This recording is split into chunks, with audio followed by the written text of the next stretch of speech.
What's going on, everybody? This is Kyle Ferris with StrengthAndGrace.com. This is our second video in our series on fighting demons, and today we're going to be hitting 3 points. We're going to be talking about outsmarting our demons, starving our demons, and exposing those demons to the light.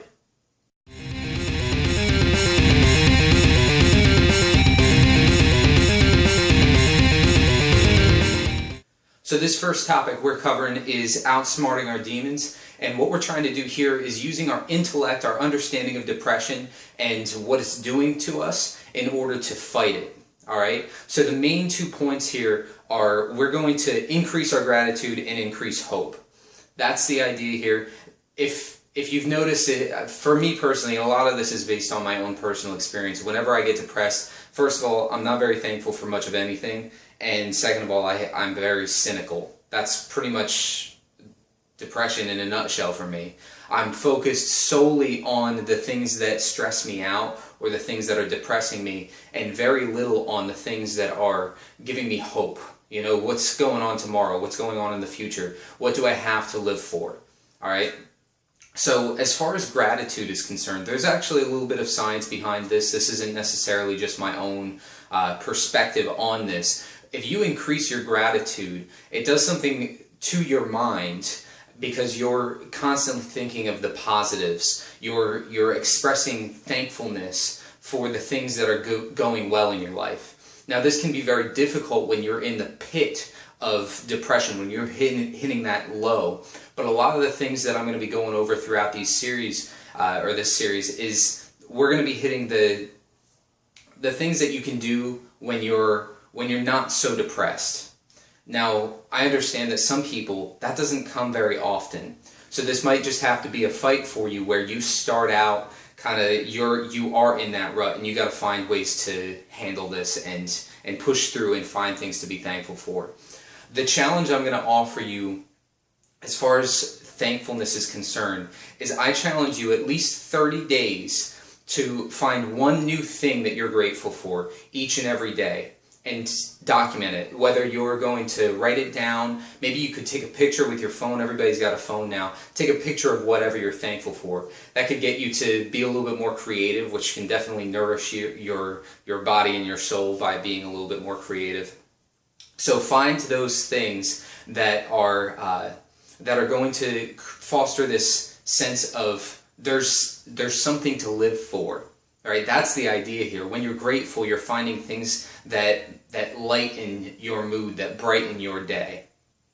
So 30 days, and what you do is at each new day, you're going to be looking back on the previous days. So if you're on day 21, you're going to look at every single thing that you've been thankful for the past 21 days and reflecting on those things. It's very therapeutic. It's very encouraging when you look back on those things. So that's thankfulness. And the cool thing about thankfulness is that it harbors and fosters hope. Hope is something that for the Christians have the extended hope, right? We think about eternity, and so even if this life is complete garbage, we have it in our minds that there will be a point in our existence that there will be no pain or tears anymore. That's encouraging, and it's very tough to see that in the lows. Again, it's all about that. It's very tough to see these things in the lows, but can be super, super encouraging when you're thinking like, no matter what garbage I go through now, because of the fallen nature of mankind and just all the suffering that is experienced by us in our lifetime, despite that, there will be a time that I will never shed another tear, and I will not experience this suffering.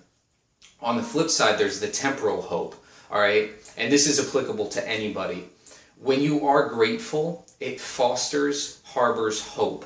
When you are grateful, what you're teaching yourself is that tomorrow you will experience the same gratefulness. You will find the same things that you experienced today, tomorrow.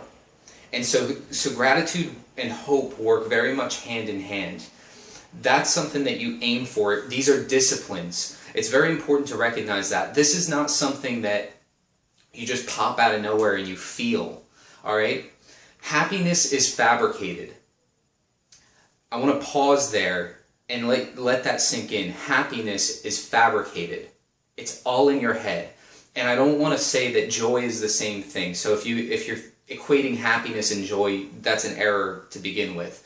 We're talking about the sheer emotion. There's a video, I might post it below, that I watched on the neuroscience of happiness. And it's all happening in the prefrontal cortex of your brain. Your brain is thinking outwardly, thinking in the future, and can synthesize this feeling of happiness. I'll give you an example.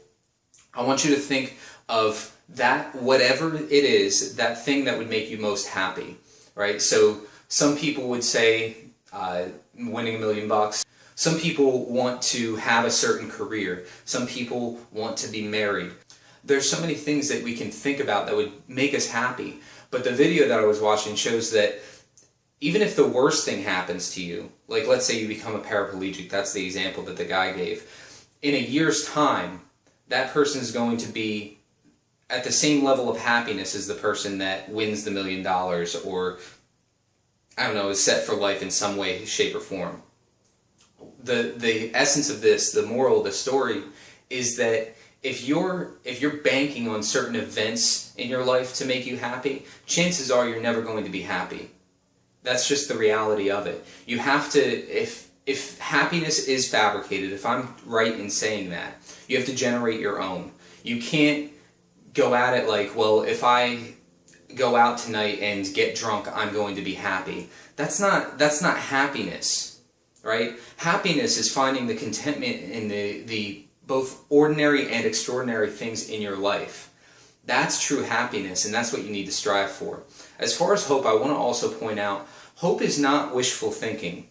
It's not like, I wish that this would happen. It is a hopeful expectation, all right? So you don't necessarily hope that someday you win $1 million, or it's got to be a lot more than $1 million for this, but you never have to work a day in your life again.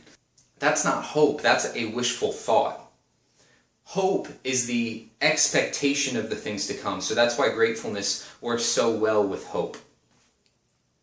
So I gave you an assignment. Go ahead. That's a challenge for you. Find things that you're grateful for at least 30 days. I'd extend that to a full year. If you feel like I really want to fight depression, do it for a whole year.